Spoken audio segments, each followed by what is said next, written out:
अमित शाह देशद्रोही बुला रहे हैं पीडीपी को और बाकी जम्मू कश्मीर के नेताओं को।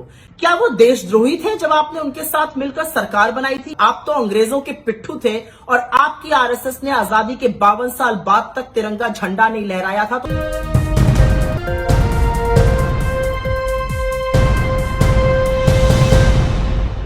भाजपा किस हद तक गिर सकती है और किस हद तक इस देश के गृह मंत्री अमित शाह झूठ बोलकर बरगलाने वाली बातें कर सकते हैं, इसका एक और तथ्य सामने आ चुका है।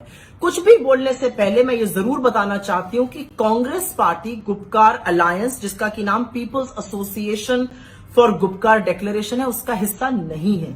हम लोकल लेवल पर साथ मिलकर चुनाव जरूर लड़ रहे हैं और हमारा मानना है कि भारत के लोकतंत्र का यदि कोई हिस्सा बनना चाहता है तो इसका स्वागत किया जाना चाहिए। ये चुनाव आयोग चुनाव कराएगा, इसका स्वागत किया जाना चाहिए, पहली बात। दूसरी बात, आज अमित शाह देशद्रोही बुला रहे हैं पीडीपी को और बाकी जम्मू कश्मीर के नेताओं को।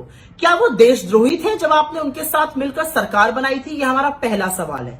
हमारा दूसरा सवाल है, आप भारत की अस्मिता क्या बचाइएगा? आप तो अंग्रेजों के पिट्ठू थे और आपकी आरएसएस ने आजादी के 52 साल बाद तक तिरंगा झंडा नहीं लहराया था। तो हमको तिरंगे पे पाठ मत पढ़ाइएगा, क्योंकि तिरंगे की अस्मिता के लिए हमने लहू का बलिदान किया है। आपसे आज मैं पूछना चाहती हूं कि आईएसआई को देश में आने की पठानकोट अनुमति कैसे और किसने दी और क्यों दी? आपसे मैं पूछना चाहती हूं कि मोदी जी लपके हुए पाकिस्तान बिरयानी और सेवई खाने क्यों गए? आपसे मैं पूछना चाहती हूं कि भाजपा की सरकार ने मसूद अजहर को रिहा किया था, उसके साथ तमाम आतंकवादियों को जिन्होंने 26/11 को अंजाम दिया, क्यों रिहा किया था? आपसे मैं पूछना चाहती हूं कि दाऊद इब्राहिम की बीवी पाकिस्तान से 2016 में बेधड़क भारत आती है, घूमकर चली जाती है, इसकी अनुमति किसने दी?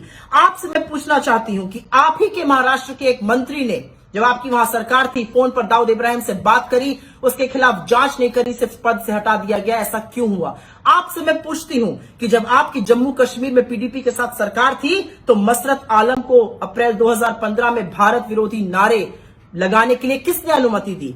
आपने आसिया अंद्राबी को जम्मू कश्मीर में चेहरा बनाया बेटी बचाओ आंदोलन का, और वो मसूद अजहर के साथ मिलकर देश के खिलाफ नारे लगाती हैं। तो अपनी अवसरवादी नीतियों और गंदी राजनीति को बंद करिए। आप तो वो हैं जो एक छोटी सी बच्ची के लहू पर भी राजनीति करते हैं, और हमें राष्ट्रीयता का सर्टिफिकेट मत दीजिए। राष्ट्रीयता का कुछ पाठ पढ़ने की जरूरत आपको है। सभी अहम खबरों के लिए न्यूज़ MX को सब्सक्राइब करें,